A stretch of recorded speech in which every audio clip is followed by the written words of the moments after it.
utusmu, wahai Muhammad, melainkan menjadi rahmat bagi semesta alam.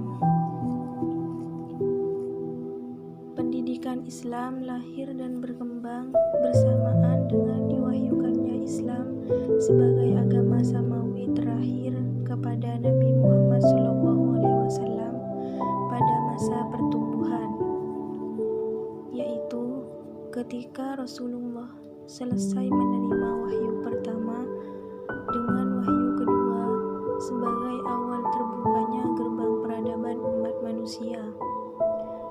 Proses pendidikannya hanya terbatas kepada keluarga-keluarga dekat dan kemudian kepada para sahabat-sahabatnya.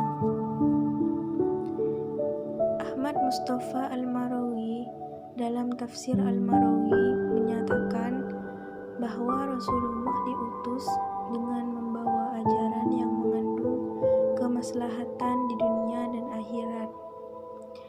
Hanya saja orang kafir tidak mau memanfaatkannya dan berpaling darinya akibat tabiatnya yang telah rusak. Tidak mau menerima rahmat dan mensyukuri nikmat, sehingga tidak merasakan kebahagiaan dalam urusan agama maupun akhirat. Penyampaian ajaran yang dilakukan oleh beliau untuk mengakui kebenaran agama yang dibawakan oleh Nabi Muhammad tersebut dengan cara sembunyi-sembunyi, karena pendidikan yang dilakukan oleh beliau pada waktu itu adalah pendidikan yang menyangkut masalah keimanan atau akidah. Di tengah paham paganisme yang telah mengakar cukup kuat pada masyarakat jahiliyah, salah satu tempat yang digunakan Nabi Muhammad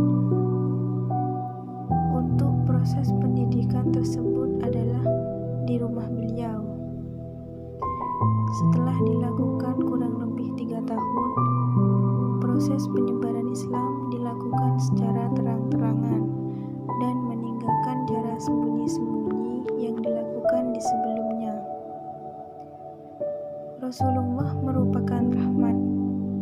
Bukan saja kedatangan beliau membawa ajaran, tetapi sosok dan kepribadian beliau adalah rahmat yang dianugerahkan Tuhan kepada beliau. Tidak ditemukan dalam Al-Quran seorang pun yang dijuluki dengan rahmat kecuali Nabi Muhammad SAW, dan tidak ada juga makhluk yang disifati dengan sifat Allah Ar-Rahim kecuali Nabi Muhammad SAW.